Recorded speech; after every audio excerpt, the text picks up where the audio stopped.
Hi guys, this is Oliver and today we are going to review Mission Impossible Dead Reckoning. This video will be a spoiler-free review, so no spoilers for the movie as always. So yeah, without further ado, let's do this.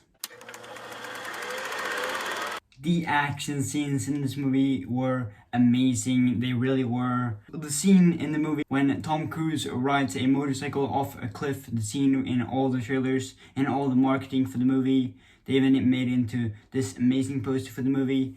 That scene was amazing. It really was. The fact that he actually rode a motorcycle off a cliff in real life, that's so insane. It really was. Watching that scene on the big screen was such an amazing experience. It really was. And also the scene in the movie when Tom Cruise and Hayley Atwell are handcuffed together and they were riding the car and stuff like that. That was also an epic and awesome action scene. It really was. And then switching the car to an even smaller car it was very funny and very awesome.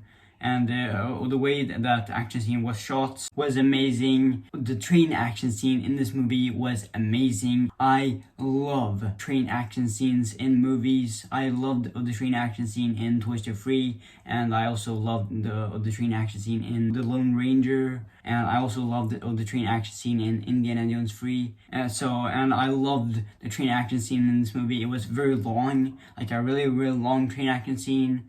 Longer than you think, which was amazing. And Tom Cruise actually stood on top of a moving train and fought that guy, as you guys saw in the trailer for the movie. Like that action scene was so amazing. It was very well choreographed, and he actually stood on top of a moving train. Tom Cruise doing his own stunts is just amazing as always.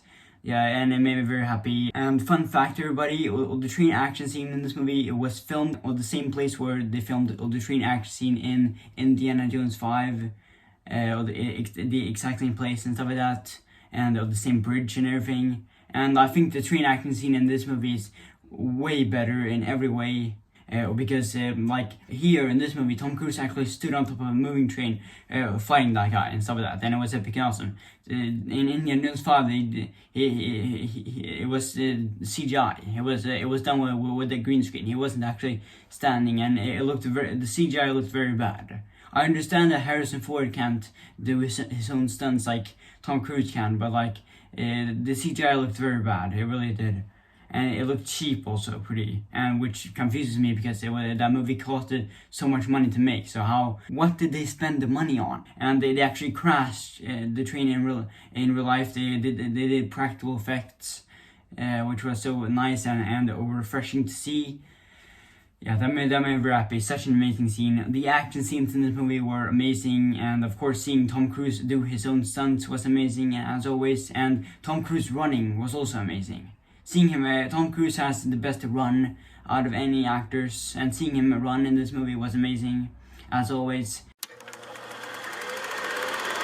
I loved the characters in this movie. They were amazing. Of course, the returning characters from the last movies were amazing in this movie, as always. I loved Ethan Hunt, Tom Cruise. He's amazing as always, and his acting was very good. And Rebecca Ferguson was amazing, and then Simon Pegg and the black guy and stuff like that, they were amazing. That team was very good, and they also filmed this movie in Venice, which was very cool. Because I've been to Venice, you can check out my vlog from Venice and stuff like that. That was very cool that they were there, and jumping on boats was very cool.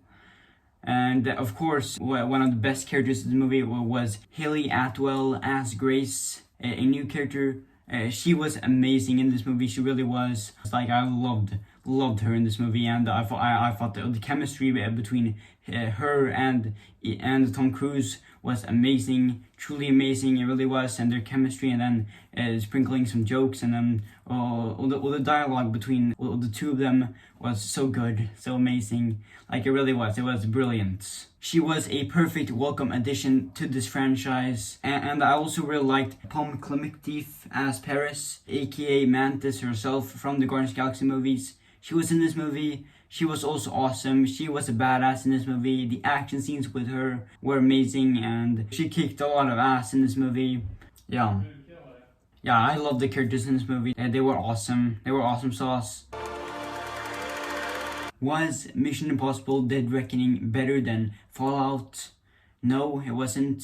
Fallout is still the best Mission Impossible movie in my opinion, but I still think this movie is very close.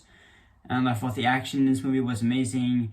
And as always, the music in this movie was amazing. It really was. And it was such an enjoyable and fun movie. I laughed at times. I love that they sprinkled in some jokes here and there and some action scenes. Anyways, guys, that's it for my movie review of Mission Impossible Dead Reckoning. I really hope you enjoyed this video. And I'll see you guys next time. I have a mission if I choose to accept it.